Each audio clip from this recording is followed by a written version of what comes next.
여러분, 21쪽 우리 볼게요. 우리 교재 21쪽. 자, 우리가 이번 시간에는 이제 우리 그 국어에 대해서, 우리 국어의 특징에 대해서 살펴보도록 할 겁니다. 자, 우리 국어는 한국가를 배경으로 그 국민이 공통으로 사용하는 공용어를 국어라고 합니다. 여러분, 국어랑 한국어랑 같습니까? 다릅니까? 같아요? 달라요? 네? 아무도 말이 없었다. 같습니까? 다릅니까? 같을까? 다를까? 자, 같다. 좋아요. 손 들어볼게요. 같다. 손 들어봐요. 다르다. 손 들어볼게요. 손 안 드신 분은 모르겠다. 네. 찍어야지, 우리는. 그쵸? 우린 찍어야 돼. 객관식 문제잖아.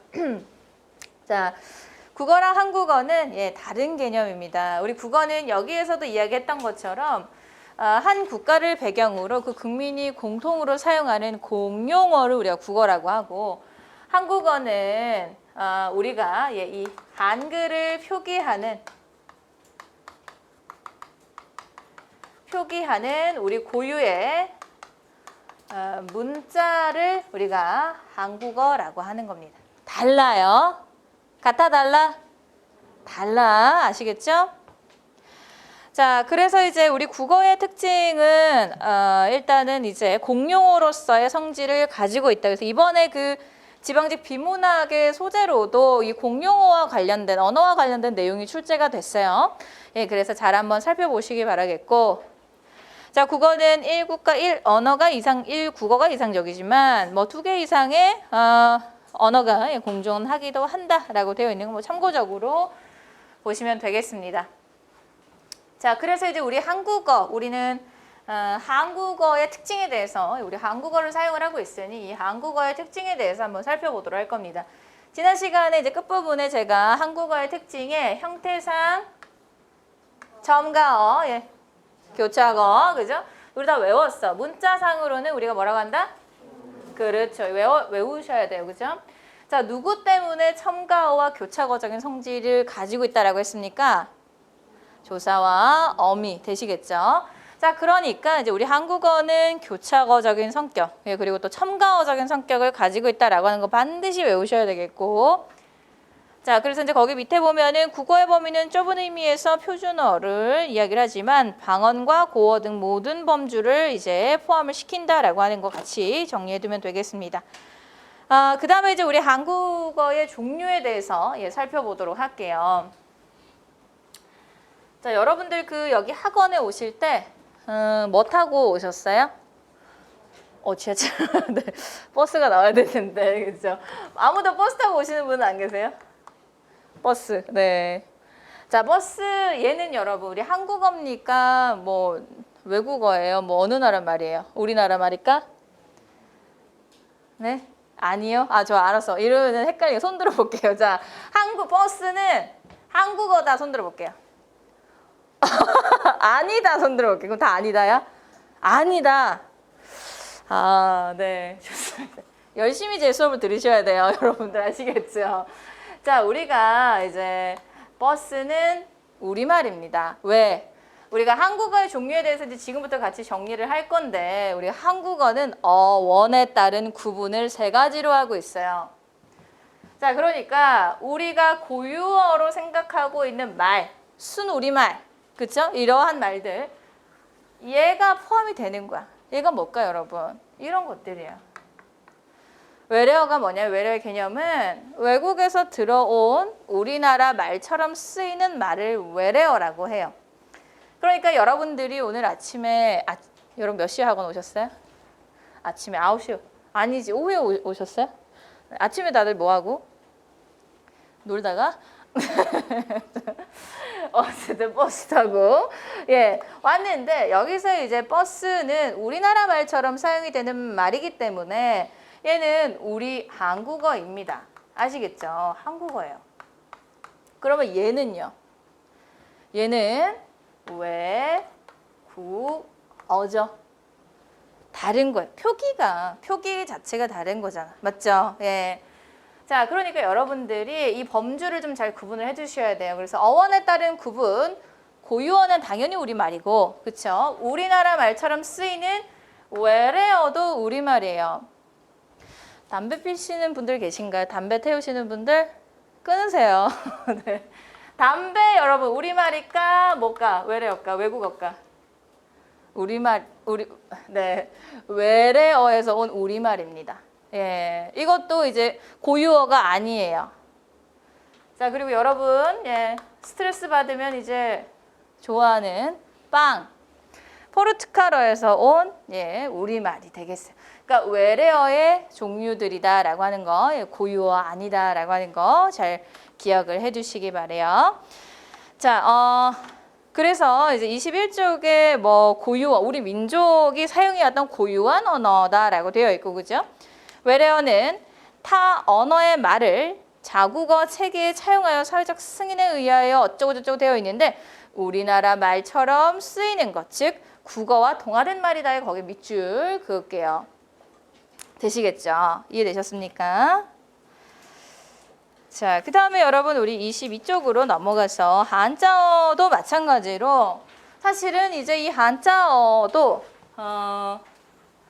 그렇죠. 중국에서 사용하고 있는 한자어와 지금 우리가 사용하고 있는 한자어는 많이 다르다고 해요. 제가 중국어를 부전공을 하지 않아서 잘 모르지만 중국에서 사용하는 한자와 지금 우리나라에서 쓰이는 한자는 다른 모습을 가지고 있다고 합니다. 그래서 이제 우리 한국어에 사용이 되는 이 한자어들은 어쨌든 중국에서 온 말이지만 그래도 굉장히 오랜 시간 동안 우리가 향유했던 언어로 우리가 보고 있기 때문에 우리말이다라고 한자어도 역시 규정을 짓고 있어요. 자, 이 세 개의 말들 중에 사실은 어떠한 말이 가장 많은 우리말에서 가장 높은 비중을 차지할까요, 여러분? 한자어. 네, 맞았어요. 한자어가 가장 한 4, 5년 전, 한 7, 8년 전만 해도 한자어가 거의 뭐 한 70% 가까이 우리말의 비중, 전체적인 비중을 차지했는데 이게 이제 확 줄어든 계기가 있습니다. 국어 순화 운동을 하기 시작했어요. 국어 순화. 그러니까 너무 한자어가 많다라고 해서 그러니까 이 시기는 70%를 차지했던 시기에는 여러분들 공문서 작성할 때도 한자어로 된 말들을 다 바꿔서 써야 됐어요. 그러니까 한자어로 사용했던 그 이유가 무엇이었냐면 한자어가 아무래도 뜻글자들이다 보니 의미를 머금고 있는 단어들이 많잖아요. 우리 한글로 순 한글로 이제 풀어서 쓰기에는 문장들이 너무 길어지니까 뭔가 경제적이다라고 하는 이유로 한자어들을 많이 그때는 공문서 작성을 할 때 썼는데 그래도 우리가 사람들이 그 내용을 읽고 이해를 해야 되기 때문에 너무 많은 한자어를 좀 지양하자라고 하면서 국어 순화 운동이 활발하게 이뤄지게 되었고 최근에는 이제 한 44%에서 한 45% 정도로 많이 줄었다고 해요. 그래도 이제 아직까지 한자어가 많은 비중을 차지하고 있다라고 하는 거. 여러분들 이름들도 그쵸 사실은 다 한자어, 제 이름도 한자어 그쵸? 우리가 무의식적으로 사용하는 말들 중에도 한자어들이 굉장히 많죠, 그죠? 예. 자 그렇습니다. 그래서 우리 말에는 세 가지 범주가 있다. 자 뭐뭐뭐, 고유어, 외래어, 한자어 이 세 개가 우리 한국어의 범주에 들어간다라고 하는 거를 기억을 해주시면 되겠어요. 자, 그 다음에 이제 우리 한국어를 사회성에 따른 뭐 구분을 이제 이렇게 하고 있습니다. 첫 번째로 이제 그 표준어, 예. 자, 우리가 이제 표준어 규정에서 이후에 표준어와 관련된 내용은 하기 싫어도 해야 돼. 네. 하기 싫어도 해야 되는데, 기출된 내용들을 중심으로 뒤에 이제 규범 파트에 가서 정리를 할 겁니다. 예, 어쨌든 그때 내용들을 좀 잘 좀 예, 기억을 좀 해야 되는데 갈 길이 멀죠. 예, 표준어 규정. 표준어의 규정의 첫 번째 1항에는 이 내용이 있어요. 표준어는 여러분 같이 한번 읽어볼까요? 시작! 교양 있는 사람들이 두루 쓰는 현대 서울말을 정함을 원칙. 자, 그러니까 여기에 표준어의 규정의 1항에 나와 있는 내용인데 표준어는 어떤 사람, 교양 있는 사람, 그리고 또 어떤 사람, 언제, 현대, 지금, 그렇죠? 그리고 또 어디, 서울말 되시겠죠? 네, 그래서 이제 그러면 표준어가 규정하고 있는 첫 번째 1항의 내용에는 세 가지 조건이 있는 거야. 첫 번째는 여기에 나와 있는 것처럼 계층적인 조건. 네, 교양이 있어야 돼. 이걸 또 다른 말로 요즘은 이제 계층이라는 말을 굉장히 이제 좀 뭐랄까 계층이라는 표현을 지금 우리는 사실은 편하게 받아들일 수 있는데 몇 년 전만 해도 계층이라는 단어가 좀 뭐랄까 의식적으로 조금 계층 사람들이 다 평등하지 약간 이런 의식이 어떤가요? 지금도 불편한가요? 대체하는 말로 사회적 조건이라고도 합니다. 어떤 말이 여러분들은 더 마음에 드세요? 사회적 조건, 그죠? 예. 자, 그래서 이제 사회적 조건, 그리고 또 뭐 어쨌든 둘 다 같이 예. 원래는 이 말만 썼다가 사회적 조건이란 말로 좀 이제 순화해서 사용을 하게 되고요. 그 다음에 시간적 조건은 현대다라고 되어 있는데 그러면은 우리가 지금 이제 2021년이잖아요. 그죠? 2021년부터 언제까지를 현대라고 할까? 어느 시기까지 현대라고 할까가 굉장히 애매모호하죠. 그죠? 보통은 이제 현대라고 하는 이 시간적 개념을 한 100년 플러스 마이너스 정도? 그러니까 약 100년 정도. 우리가 수식으로 이렇게 쓰나요? 맞죠? 네, 약 100년 정도. 그래서 이제 지금으로부터 약 100년 전까지의 그 우리 한국어에 사용하는 그 시기를 우리가 현대로 잡고 있습니다. 언어에서. 되시겠죠? 그리고 이제 그게 표준어의 규칙에 시간적 조건에 현대 조건에 들어가는 것이고 서울말을 정한다라고 하는 거. 자, 그래서 이제 표준어의 저 세 가지 특징을 좀 잘 기억을 해주시면 좋겠고 그 내용이 22쪽, 우리 교재 22쪽에 통일의 기능, 우월의 기능, 중거의 기능, 독립의 기능 이렇게 쭉 나와 있어요. 자, 그래서 우리가 어떤 언어가 표준어로 삼는 이상성, 규범성, 공용성을 지닌 말을 우리가 표준어라고 하고 거기에 대한 원칙 첫 번째 같이 한번 살펴봤습니다. 그래서 이 표준어라고 하는 것은 여러분 그냥 밑줄만 긋고 우리 넘어갈게요. 통일의 기능. 표준어는 원활한 의사소통. 여기 현관표 밑줄. 자, 그러니까 우리가 표준어를 왜 규정을 했을까? 할 일이 없어서 아니에요. 그죠? 예, 통일의 기능. 그러니까 우리가 전국에 한국에는 대한민국에는 8도 사투리라고 하는 게 있죠. 그죠? 예, 심지어는 서울에는 예전에 서울 사투리, 그래서 30년 전에 서울 말투를 들어보면은 지금과 사뭇 다른 거를 여러분들이 느낄 수가 있을 거예요. 근데 이제 우리가 또 전국 8도에 있는 사투리들이 다 다르죠. 경상도 사투리, 전라도 사투리, 강원도 사투리, 제주도 사투리 다 다르잖아요. 그죠? 예, 그렇기 때문에 이제 뭔가 약간의 지역적인 어떤 그런 언어 소통이 되지 않는다면은 문제가 있을 수 있기 때문에 우리가 원활한 의사소통을 하기 위해서 이 표준어를 만든 목적이 있습니다. 그러니까 언어라고 하는 것이 이제 우리가 계속 향유하고 계속 사용할 수 있기 위해서는 원활한 의사소통, 커뮤니케이션이 돼야 되는 거예요. 그죠? 예, 그래서 이제 표준어를 우리가 규정을 하고 있는 것이고 그 첫 번째 기능이 통일의 기능이다라고 하는 거. 일체감을 가지게 해준다. 그래서 이제 뭐 뉴스 앵커들이 사투리로 뉴스 앵커를 진행하는 사람은 없잖아요. 그죠? 예, 뉴스를 말씀드리겠습니다. 이러면서 진행을 하면 굉장히 심각한 내용이 재밌어지거나 우스꽝스러워질 수 있기 때문에, 그죠? 우리가 표준어를 이제 사용을 하게 되는 거예요. 억양이라든지 이런 것들 방언을 사용하지 않고. 자, 그 다음에 이제 뭐 우월의 기능은 좀 지금은 약간은 좀 해당되지 않는데 예전에는 이제 그 표준어라고 하는 것은 쓰지 않는 사람보다 약간 우월한 사람이다. 여기에 대해서 여러분 어떻게 생각하세요? 거의 나오지 않는 개념이기는 한데 어쨌든 이제 조금은 뭔가 배운 사람이고 교양이 있다라고 하는 그 내용 안에 배웠다라고 하는 그런 의미를 포함하고 있기 때문에 뭔가 표준어를 사용을 하면 좀 있어 보인다. 예전에는 그런 게 있었어요. 요즘은 그렇지 않죠. 네. 어쨌든 그래서 이제 우월의 기능도 가지고 있다. 중거의 기능은 일종의 법규고 규범이기 때문에 그렇죠. 다른 어떤 사투리에 대한 모범으로서의 역할을 해줄 수 있다라고 하는 내용. 그 다음에 독립의 기능은 대외적으로 우리가 구별될 수 있게 해줄 수 있는 어떤 그런 역할을 가진다라고 하는 거. 예, 그래서 표준의 기능 정도 간단하게 살펴봤고요. 자, 그 다음에 이제 우리 교재 22쪽을 한번 보도 밑에 방언에 대해서 한번 간단하게 살펴볼게요. 저희가 언어의 어떤 전반적인 특징에 대해서, 특히 한국어에 대해서 이제 특징에 대해서 지금 정리를 하는 거니까 어려운 건 없습니다. 사회성에 따른 구분 두 번째로 우리가 이제 방언들이 있죠. 예, 그래서 지역적 차이와 계층적 차이에 대한 말로 표준어에서 벗어난 말을 우리가 방언이라고 합니다. 방언에는 우리가 잘 알고 있는 팔도 사투리인 그 지역 방언이 있는가 하면 사회 계층 그리고 연령, 성별, 직업의 어떤 그런 요인들에 의해서 좌우되는 사회적 방언 이렇게 두 가지로 나눌 수가 있어요. 여러분들이 지금 사용하는 말들과 제 또래들이 사용하는 말들은 많이 다릅니다.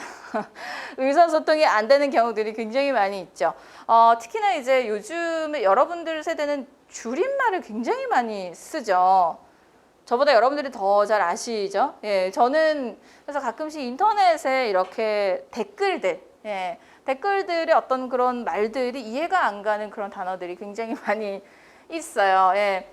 근데 이제 그런 것들을 주변에 물어보거나 요즘은 이제 검색을 하면 또 무슨 뜻인지 나오니까 예, 그런데 약간은 조금 이제 아무래도 연령에 따른 어떤 그런 말들이 달라지는 경우가 최근에는 어떤 말을 제가 알게 됐냐면 이게 이렇게 쓰면 되는 건가? 무슨 말인지 여러분들도 모르시는 거 아니에요? 네, 중요한 건 아니니까. 이게 무슨 말인지 아세요, 여러분? 말모? 말의 뭐의 줄임말이라고 하던데요. 네. 그리고 또 뭐 하나 생각나는 게 있는데 그건 이제 욕이 약간 섞여 있어서 네, 쓰기는 좀 그렇고 어쨌든 조금 뭔가 연령에 따라서 사용하는 이런 말들이 좀 달라질 수 있다. 그렇다고 뭐 제 세대가 바른 말을 썼다라고 하는 건 아니고 제 세대가 뭔가 썼던 어떤 그런 말들과 지금의 여러분들 세대에 쓰는 말들이 이제 약간은 다르다라고 그거를 이제 우리가 언어에서는 방언으로도 나누어서 설명을 한다. 사회적 방언. 네, 그래서 성별에 따른 것도 이거는 약간 요즘 좀 조심해야 되죠. 그죠? 예. 여강사 하면 안 되죠. 강사라고 해야죠. 여강사 하려면 남강사 하든가. 그죠? 뭐 여자 배우, 남자 배우 이렇게 하든지 그냥 배우라고 해야지 뭐 여배우 이렇게 하면은 요즘은 조금은 그렇죠. 그래서 어쨌든 이 성별에 대한 전 개인적인 어떤 그런 관심이 조금 있으니까 성별에 따라서 어떤 말들이 좀 달라지게 되나. 그러니까 약간 어떤 그런 보수적인 집단들에 있어서는 아직까지 굉장히 강하게 나타나고 있어요. 성별에 따라서. 특히나 이제 학교 집단. 그러니까 뭐 대학교나 대학원이나 이런 데 이제 그 뭐 교수님들, 예. 아니면 또는 이제 밑에 있는 뭐 이렇게 이제 올라오는 신입 교수들 아니면 또는 여자 교수와 남자 교수 또는 나이가 많으신 남자 교수님에게 나이가 어린 여자 교수가 뭐 하는 말들 굉장히 다 다릅니다. 그래서 이제 이게 뭐 그런 것과 관련된 논문들도 이제 많이 있고요. 어쨌든 그래서 그러한 것들이 우리가 생각 외로 참 다 다르게 사용을 하고 있구나. 같은 한국어지만 상황과 그리고 또 계층과 연령과 성별 그리고 또 직업에 따라서 다르게 사용을 하고 있구나. 직업에 따라서 다르게 사용하는 것을 우리가 또 뭐 전문어라고 하는 표현을 쓰면서 그렇죠? 보통은 의료인들이 이런 전문어들을 많이 사용을 하죠. 일반 환자들이 조금 뭔가 이렇게 이해하면 조금 마음이 아프거나 상처가 될 수 있으니 그거를 좀 이제 같은 직업군에 있는 분들끼리 공유해서 사용하는 그러한 말들 그런 것들을 사회적 방언이라고 합니다. 그래서 이런 요소들이 있다라고 하는 거를 이제 봐두시면 되겠고요.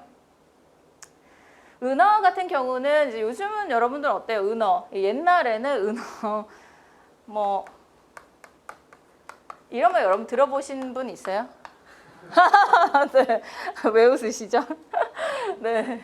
쓰고도 저도 이제 그러니까 저는 언어에 굉장히 예민한 사람이고 이제 언어와 관련된 연구도 아직까지 하고 있기 때문에 이게 옛날 정말 은어다라고 하는 걸 알고 있는데 정말 이제 제 또래의 언어와 관련이 없는 보통의 직업을 가진 사람은 이게 왜 아직까지 이런 말을 쓰는 사람들도 있죠. 예, 뭐 어쨌든 예.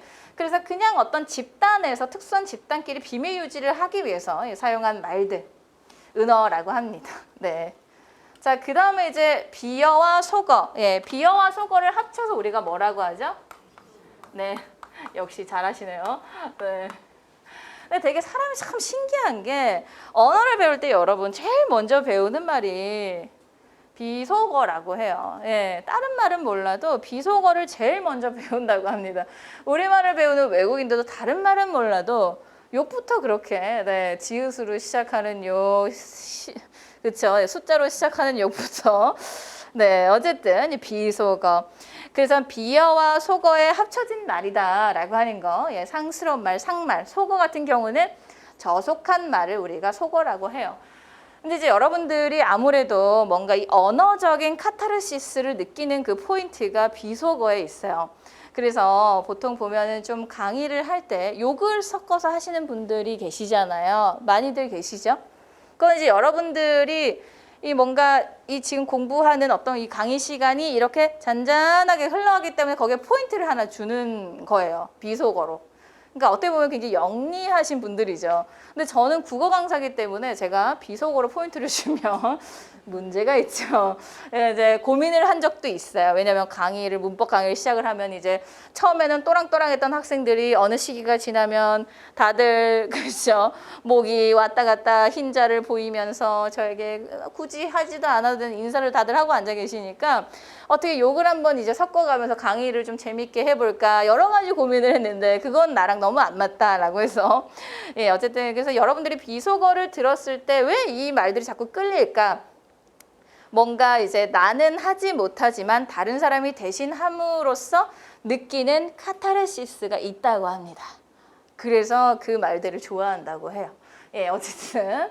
근데 우리가 이제 비속어 같은 경우는 두 가지 역할이 있죠. 첫 번째는 이제 굉장히 좀 부정적인 상황을 더 증폭시키는 그런 역할이 있는가 하면 아주 긍정적인 역할은 어떤 친밀감, 그쵸? 타인과 나의 어떤 관계에서 약간 친밀감을 표현을 한다라고 하긴 하는데 요즘은 어떻습니까? 욕하면서 친밀감을 서로 표현을 하나요? 안 하나요? 네, 어떤가요? 자, 어쨌든 비속어에 대한 내용이었고요. 금기어 같은 경우는 이제 우리 한국어는 한국 사람은요. 뭔가 직접적으로 말하는 걸 별로 안 좋아해요. 예, 우리 한국 사람은 예를 들어서 뭐 이렇게 치아에 위에 뭐 고춧가루가 꼈다. 밥을 먹고 나서 그러면 고춧가루가 꼈어. 네 입에 고춧가루가 꼈어. 이렇게 말하지 않고 어떻게 말하죠? 1층에 불났어. 1층에 불났어. 이런 말 안 쓰나요, 여러분? 여러분 어때요? 여러분들은 그냥 야 고춧가루 꼈어 이렇게 말하세요? 어때요? 어때요? 안 그래요? 안 그래요? 어떤 편이에요? 직설적으로 말하는 거는 영어권 국가에서 나오는 문화예요. 직설적으로 말하는 거, 스트레이트로 말하는 거. 하지만 우리의 언어는, 우리의 한국적인 문화는 원래는 그렇지 않아요. 돌려서 말해요. 예를 들어서 정말 애가 좀 약간 뭔가 좀 떨어지는 애가 있다. 그러면 어유 띨띨아 이렇게 약간 뭔가 애정 어린 말로 섞어서 표현을 하지 넌 애가 바보 같아서 그 문제를 이렇게 못 풀자 이런 식으로 강하게 스트레이트로 말을 하진 않는다는 거예요. 무슨 말인지 아시죠? 우리는 이해를 하죠. 네. 자, 그래서 금기어라고 하는 게 있어요. 우리 말에는. 그러니까 우리가 굳이 말을 했을 때, 아니면 그 말을 들었을 때 불쾌한 단어들, 그쵸? 듣고 싶지 않은 말들 있죠. 우리가 듣고 싶지 않은 그런 말들, 입 밖에 내기 싫어하는 말들. 예, 그래서 그런 것들을 좀 돌려서.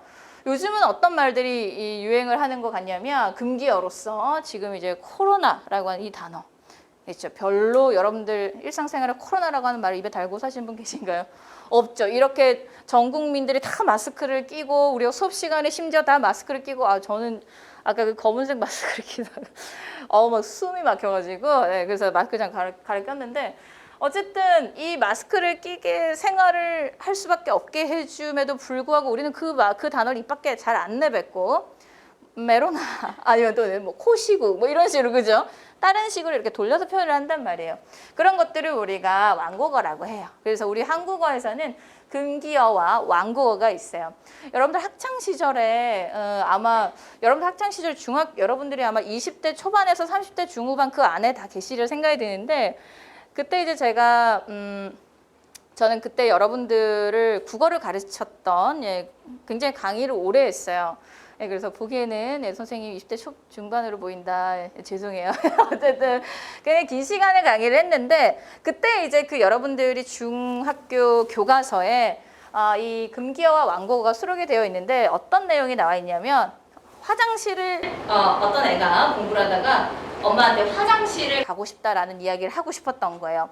그래서 엄마 나 화장실 좀 갔다 올게요 라고 하는 게 아니라 완곡해서 어떻게 표현한다라고 여러분들 이야기한지 아세요? 자연의 부름을 받아 잠시 다녀오겠다. 네, 여러분들 교과서에 보신 기억 있으세요? 없어요? 공부 열심히 안 했겠냐. 자, 어쨌든 그래서 근데 사실 그건 너무 했죠. 그렇게 말하는 사람이 있어요, 요즘에? 없죠. 화장실 좀 갔다 올게. 예, 그렇죠. 예, 근데 아무래도 어쨌든 인간관계를 할 때 제가 개인적인 생각인데 이 뭔가 상대방이 들었을 때 좀 불쾌하거나 좀 상대방이 들었을 때 좀 이건 별로야 하는 거를 완곡해서 표현하는 거는 좀 부드러운 인간관계 할 때는 필요하다라고 하는 게 제 생각이에요. 그래서 이번에 이제 그 제가 지방직 해설 3번 문제가 약간 이제 오류가 있어서 여러분들 대부분 다 지금 보니까 초시생분들 같은데 그때 좀 약간 이 이야기 말들이 많았어요. 네, 문제가 한 문제가 잘못 나와서 이 문제가 근데 학문적으로는 잘못된 문제예요. 100% 잘못된 문제고 정답 없음으로 돼야 되는데 학생들이 이제 그거를 인사혁신처에서 처음에 정답으로 이야기했던 답을 체크를 한 학생의 입장에서는 만약에 그게 전체 정답이 돼버리면은 자기 등수가 떨어질 확률이 있는 거예요. 그러니까 그 두 개의 견해 사이에서 너무 극한으로 이제 둘이 막 싸우는 거예요. 의견이 막 대립하면서. 그래서 이제 사실 저는 스트레이트로 이거는 틀렸어 라고 더 강하게 말하고 싶고 그때 제가 이제 제 주변에 지금 이제 그 전공하시는 분들은 다 지금 뭐 국립국어원의 연구원 분들, 다 뭐 한국어 학당의 선생님들, 교수님들 다 그런 분들이시라 누구에게 물어봐도 다 제 말이 맞고 너가 맞아, 네가 더 강하게 말해도 돼 라는 이야기를 했지만 제가 그렇게 했다가는 이제 정말 그쵸 마치신 분들 입장에서는 어때요? 완전히 그냥 고만해 약간 이럴 그쵸? 그래서 두 번째 영상을 그 3번 문제에 관련돼서 두 번째 영상을 찍었을 땐 굉장히 완곡해서 이렇게 이야기를 했는데도 그래도 그래도 싫어요가 굉장히 많더라고요. 네. 자, 어쨌든 정답 없음으로 됐고 어쨌든 그때 이야기를 사실은 하고 싶은데 뭐 지났으니까 그래서 우리나라 사람들은 금기어와 금기어를 될 수 있으면 입 밖에 내려고 하지 않고 그것을 좀 부드럽게 돌려서 표현을 하려고 하는 어떤 그런 특징이 있고 그게 문화이자 그게 언어적으로도 이렇게 드러난다라고 하는 거 기억을 해주시면 되겠습니다. 그러니까 이제 같이 문화와 관련된 연결된 내용들이죠. 관용어도 마찬가지예요. 여러분 관용어가 무슨 어떤 의미를 가지고 있습니까? 여러분들 학창시절 다들 배워서 잘 알겠지만 관습적으로 쓰여지는 말이다라고 하는 거는 그 문화를 같이 향유를 하지 않았으면 알 수가 없는 말들이죠. 어떤 말들이 있을까? 요즘은 이런 말 하면 안 되지만 보통 관용어의 설명을 할 때 어떤 예를 많이 들었냐면 그 여자는 눈이 높아서 시집을 못 갔어. 그렇죠? 그 남자는 눈이 높아서 장가를 못 갔어. 이렇게 이런 말들 요즘에 이런 말 하면 굉장히 실례죠. 그렇죠? 옛날에는 이런 말도 아무 생각 없이들 하고들 그랬는데 그러니까 눈이 높다라고 하는 게 눈이 뭐 여기 이마에 붙어 있어서 뭐 외형적으로 문제가 있어서 시집을 못 가거나 장가를 못 간 게 아니라 관습적으로 그냥 뭔가 까다롭거나 기준이 까다롭다, 높다라고 하는 의미적인 거잖아요. 그죠? 그런 거를 이제 보여주는 내용, 관습적이다라고 하는 그러니까 문화를 같이 향유해야만 알 수 있는 말들을 관용어라고 합니다. 전문어 같은 경우는 제가 좀 전에 좀 설명했던 것처럼 그렇죠. 의료인들 사이에서만 사용하는 그런 말들이 있죠. 그런 말들을 우리가 이제 전문어라고 하죠. 그러니까 일반 사람들이 들었을 때 이해할 수 없는 말들, 모르는 말들을 전문어라고 합니다. 자, 이러한 특징이 이제 우리 국어에 있고요. 그다음에 문법적인 특질에 대해서 좀 간단하게 살펴보도록 하겠습니다. 자, 우리 한국어가 첨가어예요. 뭐 때문에 첨가어라고 했죠? 누구 때문에?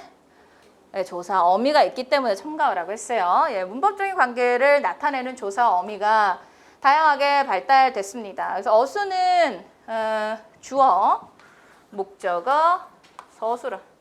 자, 이거를 우리가 SOV 언어라고 해요. 외우세요, 여러분. 자, 한국어의 문장의 어수는 SOV 언어입니다. 이거 외우면은 나머지들 너무 쉬워요. 어떤 것들이 쉽냐? 문장의 이 통사 구조입니다. 우리 한국어의 통사 구조. 즉 우리 말은 여러분 뭐가 중요하다? 동사가 뒤에 오니까 말을 끝까지 들어봐야 돼. 한국말은 끝까지 들어봐야 돼. 이런 말 많이 들어보셨죠? 그렇죠? 그래서 보통은 이제 예를 들어서 어떤 이야기를 정답을 이렇게 딱 이야기를 할 때 그래서 이런 어떤 문장의 특징들 때문이라도 우리 말은 조금은 이제 인내심을 가지고 끝까지 들어야 되는 언어인 거예요. 뒤에가 중요하건 우리는 앞이 별로 안 중요해. 끝이 중요해. 그죠? 예, 그래서 이제 우리 국어는 즉 서술어, 즉 제일 뒤에 있는 말이 중요한 언어인데 영어 같은 경우는 영어의 어순 어떻게 될까요, 여러분? 영어는 동사가 주어 다음에 바로 오는 구조예요. SVO. 얘는 영어의 문장 순서입니다. 그래서 여러분들이 영어를 못하는 거에 대해서 자괴감을 가지실 필요가 없어요. 우리 한국어와 문장의 어순이 다른 말이거든요. 그러니까 이제 이번에도 사실은 이제 21년 지방직 9급 같은 경우 영어 시험이 많이 어려웠다고 하더라고요. 그러니까 그냥 어순이 다르기 때문에 그런 거예요. 아시겠죠? 예, 그래서 보면은 수험생활 오래 하시는 분들 우리 반은 초시생분들이 많으셔서 그런지 몰라도 뭔가 되게 기운이 좋고 파릇파릇하신데 약간 제시하시는 분들이 많은 강의실을 가면 거의 분위기 느낌이 약간 좀 많이 이렇게 지쳐 있어요. 학생들이 많이 지쳐 있고 자존감도 많이 떨어져 있는 상황이고 예, 그래서 뭔가 자기 본인들이 어떤 잘못하고 뭔가 잘하지 못하는 것을 드러내는 것에 대해서 부끄럽게 생각하는 그런 경향들이 많이 있더라고요. 근데 그거는 부끄러운 게 아니거든요, 사실은. 말을 해야 알 수가 있는 거니까. 예, 그렇죠? 그래서 영어 못하고 뭔가를 공부를 못하는 것에 대해서 굉장히 부끄럽게 생각하는데 그럴 필요가 없다라는 이야기를 해주고 싶었고요. 다들 뭐 너무 진지하게 듣고 계신데. 자, 어쨌든 그래서 여기에 이제 각각의 언어의 특징들이 또 나와요. 어떤 특징이 나오냐면 우리 말은 즉 동사 중요한 내용이 뒤에 오기 때문에 우리 말은 끝까지 집중력이 필요한 언어예요. 근데 이제 영어 같은 경우는 중요한 거 먼저 말하고 뒤에 블라블라 딴소리를 하기 때문에 뭐예요? 요 딴 이야기 할 때 딴 생각을 하게 되는 경우들이 있죠. 즉 그 말은 이 말에 대해서 다른 생각을 하게 해준 어떤 시간적인 어떤 여유를 주긴 하지만 약간은 집중력이 흐트러질 수 있다라고 하는 단점을 가지고 있고 우리말 같은 경우는 바로 어떤 포인트를 말하지 않기 때문에 집중력을 가질 수 있는 어순을 가지고 있다라고 여러분들이 기억을 하시면 되겠어요. 되시겠죠? 그래서 이제 영어와 한국어의 차이들이 조금씩은 있습니다. 우리말에 있는 것과 우리말에 없는 것들은 이제 잠시 후에 우리말의 특징들을 살펴보면서 한 번 더 같이 정리를 하도록 할게요. 자, 그래서 이제 그 서술 형태로 서술의 문장 끝에 이렇게 나와 있고요. 수식어는 피수식어 앞에 놓인다. 어수는 사고의 흐름을 반영한다가 이제 바로 이런 내용이에요. 그래서 우리 한국어는 중요한 걸 뒤에 이야기를 하면서 사람들을 집중시켜 놓는다. 우리 교재 23쪽에 밑에 나와 있는 내용 여러분 쉬는 시간에 한번 꼭 읽어보시기 바랍니다. 제가 방금 했던 바로 그 내용이에요. 아시겠죠? 자, 그 다음에 이제 우리 말은 2차적인 사실을 언급해서 장문으로 즉 우리말은 문장 안에 문장이 이렇게 같이 올 수 있습니다. 그래서 우리가 뭐라고 하죠? 겹문장이라고 합니다. 겹문장. 문장 안에 문장이 길게 이렇게 만들어질 수 있죠. 예, 그러니까 주어와 서술어, 주어, 서술어가 2번, 3번씩 이렇게 문장으로도 올 수 있어요. 근데 너무나도 많이 오다 보면 그게 이제 본래 주어에 대응하는 서술어를 놓쳐서 주술, 호응에 어긋나는 문장, 즉 바르지 않은 문장을 사용하게 되는 경우들이 많이 있어요. 이 내용들이 이제 우리 공시 국어에 자주 출제가 됩니다. 그러니까 이 내용을 물어보는 게 아니라 문장의 예문을 잘 봐야 되는 내용들이겠죠. 자, 어쨌든 그래서 이러한 내용, 이런 특징을 가지고 있는 게 우리 한국어의 특징이고요. 상하관계가 중시되던 사회구조 영향으로 높임법과 높임말이, 높임법이 발달되어 있다라고 하는 거. 자, 그 다음에 이제 한 문장 안에서 주어가 둘 이상 나타나는 경우 주어와 조사가 생략이 가능하다. 여기 여러분 현관펜 밑줄. 자, 우리 한국어에서는 주어와 조사, 주어 그리고 조사 생략 가능합니다. 문장 성분의 이동이 굉장히 자유롭다라고 하는 거 여러분 다 밑줄을 그어두시기 바래요. 자, 그래서 이제 자리 이동이 용이하고 굉장히 자유로운 어떤 그런 특징들을 가지고 있는 것이 바로 우리 한국어의 문법적인 특징이다라고 하는 거. 자, 그 다음에 이제 시제는 바로 서술어의 표시가 되는 겁니다. 우리가 이제 그 과거 시제 선어말함이 어를 설명할 때 그 말이 어디에 있었어요? 문장의 제일 끝에 있었단 말이에요. 그죠? 바로 끝에 우리가 시제를 표시하게 됩니다. 이런 것들 밑줄을 그어둘게요. 마지막 제일 뒷부분에 시제를 표시하게 된다라고 하는 거.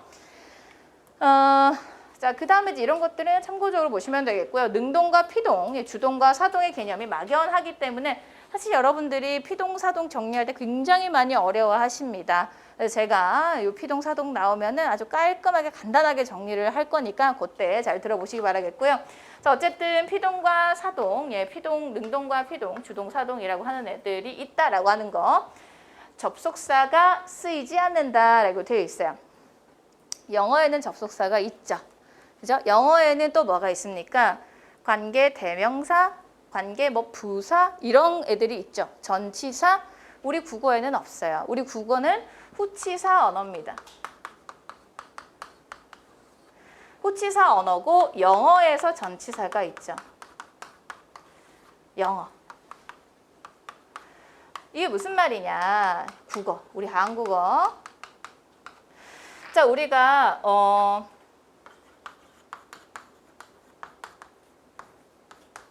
자, 예를 들어서 이제 이러한 문장이 있다라고 했을 때 누가 전치사죠?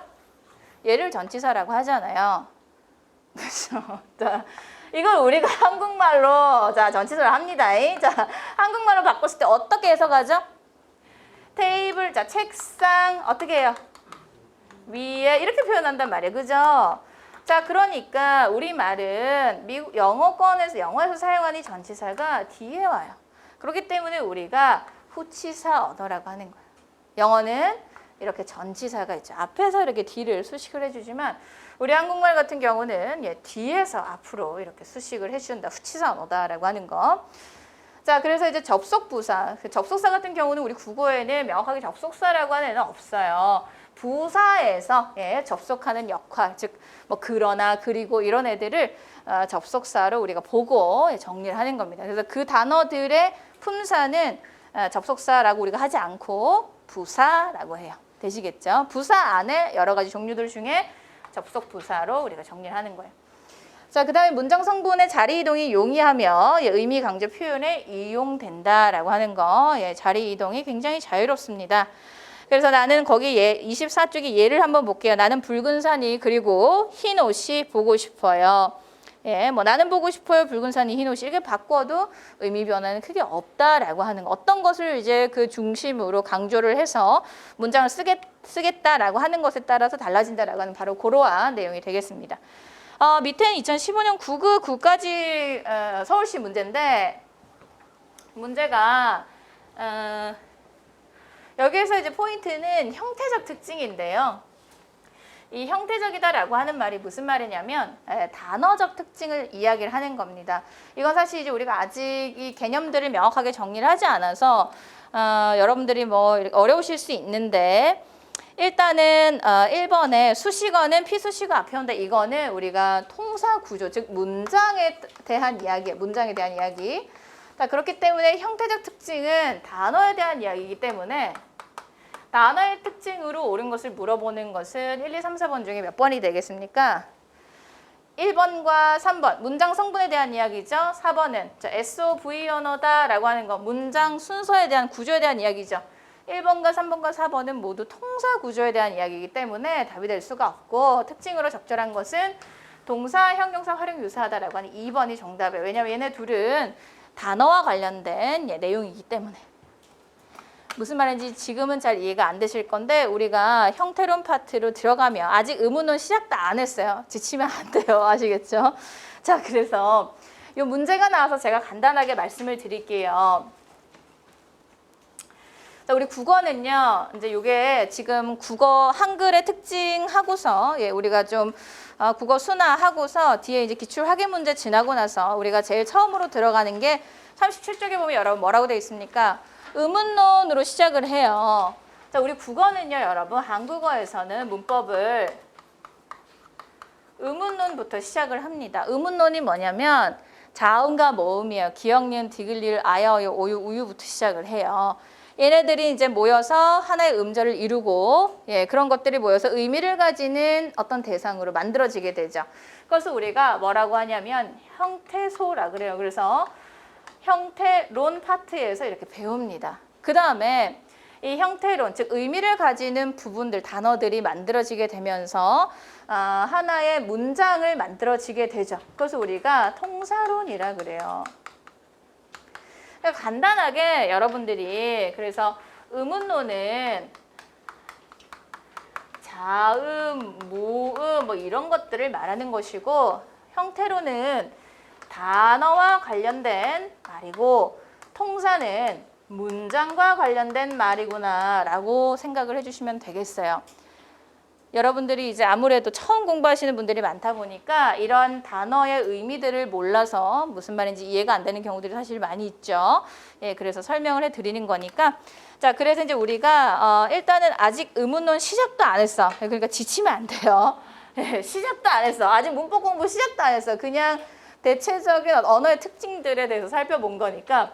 자, 그래서 이제 얘네들이 다 끝나고 나면은 의미론, 뭐 담화론 뭐 이렇게 되는데 최근에는 이상하게 여기 파트에서 좀 많이 나오더라고요. 예, 그러니까 의미 담화는 대화 상황, 그렇죠? 의미는 문장의 의미와 관련된 어떤 그러한 내용들인데 이 순서로 어쨌든 우리가 문법 강의를 진행을 할 겁니다. 아시겠죠?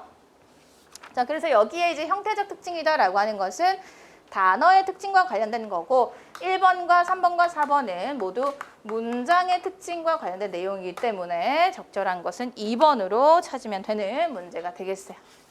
되시겠죠? 그러니까 무슨 개념인지 모르고 문제를 풀면 어렵죠. 이런 내용들이. 자, 한글의 이해 조금 간단하게 보고요. 예, 좀 쉬었다가 하도록 하겠습니다. 자, 우리가 지금 계속 이제 한국어의 특징에 대해서 했는데 우리 국어의 특징에 대해서 자, 한글이라고 하는 것 제가 이제 우리가 국어랑 다른 개념이다라고 우리가 이번 시간 첫 번째 시간에 질문을 드렸죠. 한글이라고 하는 것은 이제 표기 수단으로서의 의미를 말하는 겁니다. 1443년에 누가 만들었죠? 그렇죠. 세종대왕 킹 세종께서 만드신 언어예요. 그래서 이제 한글이 우수하다라고 하는 이 단어는 사실 우리에게 주는 메시지가 좀 많이 메시지들이 좀 있습니다. 어떤 메시지들이 있냐? 우리가 단순히 그냥 국뽕에 차올라 이런 말도 쓰나요? 너무 이제 애국심에 차올라 그냥 단순히 우리말은 무조건 우리 거니까 우수해라고 하는 게 아니라 합리적인 근거들이 너무나도 많이 있어요. 그렇기 때문에 우리가 이제 지금의 이 인터넷 세상, 4차 산업혁명 세상을 우리가 어떻게 보면은 선도해 나갈 수 있는 어떤 그런 요소들이 되는 것도 바로 이 한글이 너무나도 과학적으로 만들어졌기 때문이에요. 거기에 대한 내용들을 좀 간단하게 살펴보도록 할 겁니다. 그래서 우리 국어는 독창적으로 새로운 문자를 만들었어요. 누가 언제 어떤 목적으로 만들었는지 정확하게 알려진 문자입니다. 누가 세종대왕이 언제 왜 나 혼자 하고 있어요? 자, 다시 누가 언제 대답 안 하시는 분은 뭐야? 나 1443년에 창제했고 몇 년에 반포했다? 46년. 그렇죠. 46년에 반포했어요. 우리 남한의 그 한글날과 북한의 한글날은 다르다고 해요. 우리는 이제 그 한글이 만들어졌던 그 날을 기념을 하는데 반포된 날을 기념을 하는데 북한은 창제된 날을 기념을 한다고 합니다. 그래서 이제 우리는 10월 9일이 한글날인데 북한은 1월 20 며칠이 한글날이라고 해요. 뭐 어쨌든 그건 크게 중요한 건 아닌데. 자, 어쨌든 여러분들이 알아야 되는 거는 자, 이때가 만들어지게 됐고 창제가 됐고 요때 뭐 됐다? 반포됐다라고 하는 얘는 반드시 알아야 돼요. 아시겠죠? 예. 자, 그래서 정확하게 그럼 어떤 목적으로 만들어졌는지는 우리가 어디에 수록되어 있죠? 어디에? 훈민정음 어디에? 해례본 모르세요? 훈민정음 해례본 알죠? 해례본이 뭐죠, 여러분? 훈민정음을 얘를 어떻게 사용하고 왜 만들었고 얘를 뭐 자음과 모음을 어떻게 사용을 해서 운용을 하는지를 그 설명해 놓은 사용 설명서 같은 거예요. 해례본이. 이게 이제 뒤늦게 발견이 됐죠. 사실은 역사적으로 그죠? 예, 그래서 훈민정음 해례본에 이 훈민정음을 어떤 목적으로 만들어졌는지 명확하게 쓰여져 있어요. 그게 있는 유일한 언어가 바로 우리 한글입니다. 자, 그 다음에 이제 넘어가기 전에 그래서 여러분들이 그 유네스코 세계 문화유산으로 한글이 등재되어 있다. OX? X? 왜?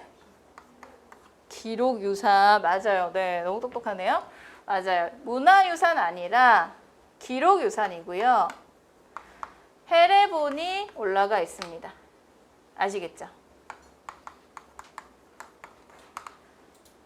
뭐 그냥 예전에 아주 예전에 한번 출제가 됐는데 어쨌든 우리 그 훈민정음 해례본이 유네스코 세계 기록유산에 등재되어 있다라고 하는 거 기억을 좀 해주시면 좋겠고요.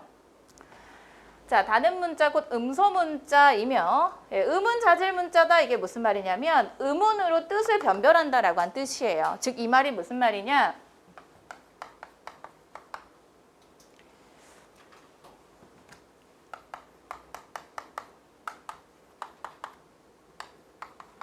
자, 여러분 어떻습니까? 어떤 음은 이 음은 하나만 달라지니까 어때요? 의미가 다 다른 단어죠. 자, 그러니까 음은 하나로서 의미가 달라지는 성격을 가지는 언어를 우리가 음운 자질 문자라고 해요. 말이 좀 어려운데 즉 어떠한 하나의 음운만 달라지면서 의미가 달라지는 것을 우리가 음운 자질 문자다라고 하는 거. 이 말은 좀 잘 기억을 해주시기 바랍니다. 아시겠죠? 그러니까 음운으로 의미가 달라지는 문자. 자, 그래서 이제 한글의 특징을 이야기를 하고 있고 자음과 모음이 시각적으로 분명하게 구별된다. 어떠한 소리도 사실적으로 표기할 수 있다.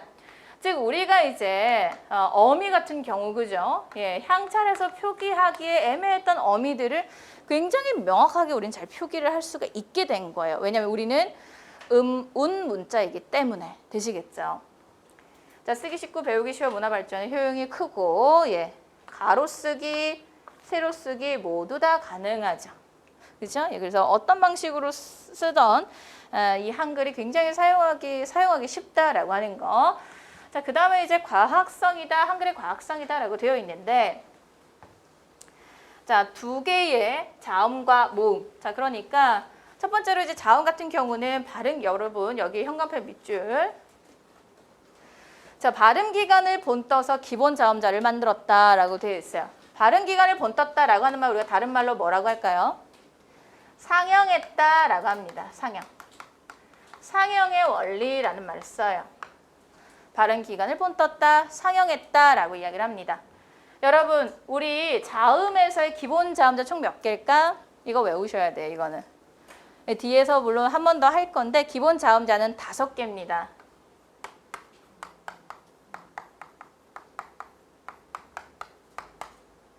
뭐 5개라고 해놓고 왜 이렇게 많아? 잠깐만요. 이게 아니라 네.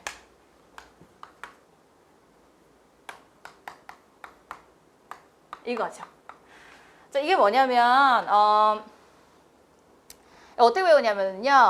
이제 세종대왕이 훈민정음을 이제 만드실 때 연구하실 때 너무 힘든 거야. 네, 너무 힘들어. 그래서 어떤 이제 그 후궁에게 가서 위로를 받으신 거야. 근데 그 후궁이 임금의 마음을 안 받아줄 리는 없었을 텐데 어쨌든 안 받아줬다 생각을 하고 자, 그녀 마음속에 들어가고 싶다. 됐어요, 여러분?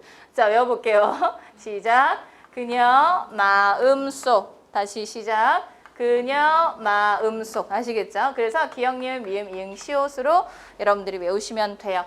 기본 자음자의 가획의 원리 뭐 이렇게 나머지 다른 원리들은 있는데 그때 뒷부분에 가서 한 번 더 하도록 하겠습니다. 그래서 기본 이렇게 5개의 자음을 통해서 나머지 자음들을 만들게 돼요. 아시겠죠? 기본 자음자 5개 외워볼게요. 시작. 그녀 마음속. 아시겠죠? 꼭 외우세요. 예, 암기 팁입니다. 외우셔야 돼요. 그녀 마음속. 자, 그래서 이제 획을 더해 만들었다라고 이 말에 이제 가획, 다른 말로 우리가 가획의 원리라고 이야기합니다. 자, 이 모음자 넘어갈게요. 모음자는 우리가 이제 그 세 개의 삼재, 세 가지로 우리가 세 개를 기본자로 삼고 있습니다. 그게 바로 천지인의 원리예요. 삼재.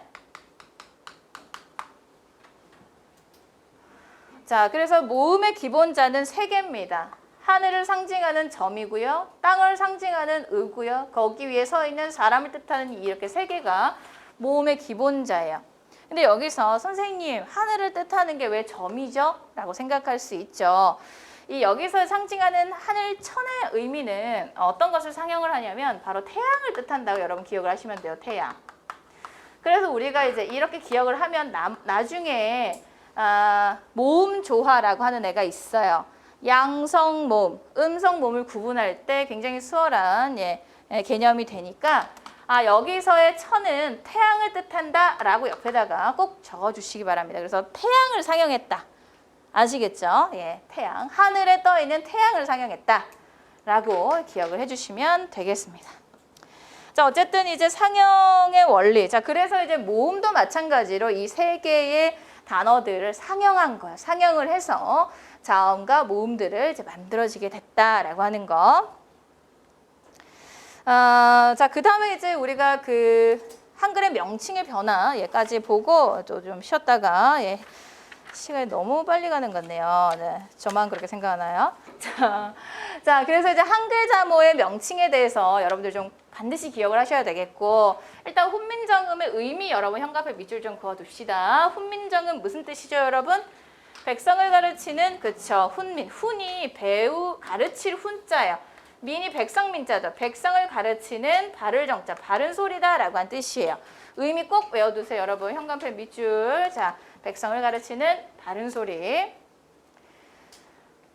자, 그 다음에 이제 또 중요한 거는 이 한글이라고 하는 이름을 누가 붙였는가예요. 요 정도만 기억을 하시면 됩니다.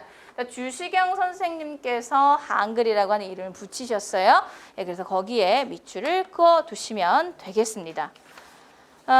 그 다음에 이제 한글의 명칭, 한글의 자모의 명칭은 사실 여러분, 이거는 이제 우리 공시를 준비하시는 수험생들은 반드시 알아야 되죠. 훈몽자회 현관펜 밑줄, 최세진 현관펜 밑줄, 별표 외웁시다. 1527년 최세진의 훈몽자회를 통해서 자음과 모음의 이름이 이때 만들어지게 돼요. 자, 그러면은 훈민정음, 즉 자음과 모음은 처음에 창제되었을 때 자음과 모음의 이름이 붙여졌다. OX, X 아시겠죠? 1527년에 와서야 자음과 모음의 이름이 붙여지게 됐고, 최세진이라고 하는 분이 훈몽자회라고 하는 책에서 그렇게 쓴 거예요. 이 훈몽자회라고 하는 이 책은 지금으로 치자면은 영어 교습서 같은 거예요. 영어책, 영어 회화책 같은 거야. 애기들 영어 회화책 알죠? 예를 들어서 이런 거야. 이때는 한자겠지. 이때는 어떤 한자를 써놓고, 자, 이거를 에이라고 이렇게 표기한 거예요. 그러니까 이 책에서도 기억해놓고 얘를 기역 이렇게 쓴 거야. 아시겠죠? 이렇게 읽습니다라고 훈몽자회에서 그렇게 쓴 거예요. 이해되시죠? 무슨 말인지, 어떤 원리로 이렇게 저 책에 표기가 됐는지.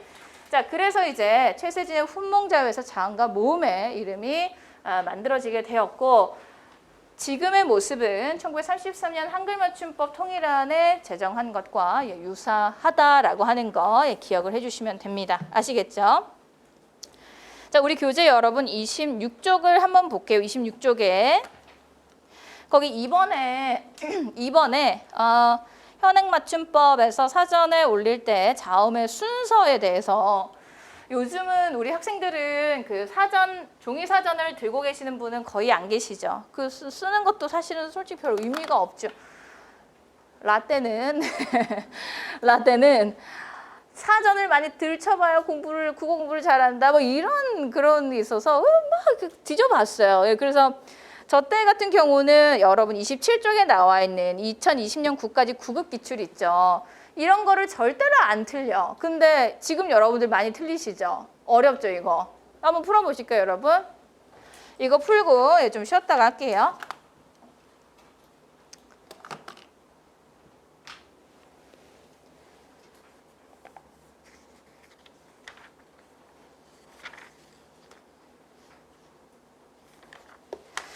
그 문제를 보면 자 27쪽에 2020년 국가직 9급 기출, 예, 기출로 개념 정리하기 내용이 되겠습니다. 어렵죠, 그죠? 이런 문제가 원래는 한 4, 5년 동안 우리 공시에서 나오지 않았던 문제가 갑자기 나왔어요. 2020년에. 그러니까 그만큼 여러분들이 모른다라고 하는 걸 출제자들은 아는 거죠. 예. 자, 그래서 여기에서의 포인트는 그거예요. 자, 제일 먼저 여러분 어떤 단어가 먼저 와야 될까? 기억에 오가 와야 되겠지. 곡간 아니면 골, 얘 둘 중에 하나죠. 요 두 개 중에 하나가 1번으로 와야 되는데 어떤 게 와야 될까요? 여기서 헷갈리는 거야. 얘가 먼저 앞서죠. 그러니까 얘 다음에 이 순서예요. 리을 시옷 다음에 얘가 오는 거야. 그래서 얘가 먼저 오는 게 맞아요. 그렇게 찾으셨습니까? 그래서 이제 순서가 기억이 먼저예요. 기억이 얘가 먼저고 그 다음에 얘가 1번, 그 다음에 곡간이 2번, 그 다음 3번은 뭐가 될까? 그 다음에 이제 와가 오는 거죠. 와 다음에 유잖아요. 이해되세요? 무슨 말인지? 그 다음에 규탄되는 거예요. 그러니까 여기서의 포인트는 순서의 포인트를 찾는 게 뭐냐면은 얘는 이거를 먼저 봐야 되는 것이고 그 다음에 얘니까 그쵸? 받침을 받기 때문에 얘가 1번 순서가 되는 거고 3번과 4번 둘 중에 누가 먼저 앞서냐? 얘를 본 거예요. 모음. 그죠? 와와 유 중에 누가 앞서요? 와가 앞서잖아. 그렇기 때문에 얘가 3번, 마지막으로 4번이 오는 거예요. 자, 그래서 참 희한하게 여러분 한 번씩 이게 이제 갑자기 나오니까 우리 수험생들이 좀 힘들어하는 내용이다라고 하는 거를 알고 있으니 변별력을 주려고 출제를 하시는 거겠죠. 출제위원분들께서. 자, 그러니까 이 순서에 대해서도 여러분 좀 잘 기억을 해주시기 바래요. 아시겠죠? 그래서 겹자음 같은 경우는 앞자음이 먼저 앞선다라고 하는 걸 꼭 기억을 하시고 나머지들은 이제 기역, 니은, 디귿, 리을, 아야, 어유, 오유 그 자음과 모음들을 순서대로 찾으면 되겠다라고 하는 거. 자, 되시겠죠, 여러분? 자, 그래서 쉬시는 동안에 일단은 그 우리가 기출 문제, 확인 문제를 다 같이 풀어드리지는 못하지만 쉬시는 동안에 문제를 한번 아마 풀어보시길 바라겠고요. 쉬었다가 다음 시간에는 국어 수나 뒷부분 간단하게 좀 가볍게 살펴보고 의문론으로 넘어가도록 하겠습니다. 쉬었다 가도록 할게요, 여러분.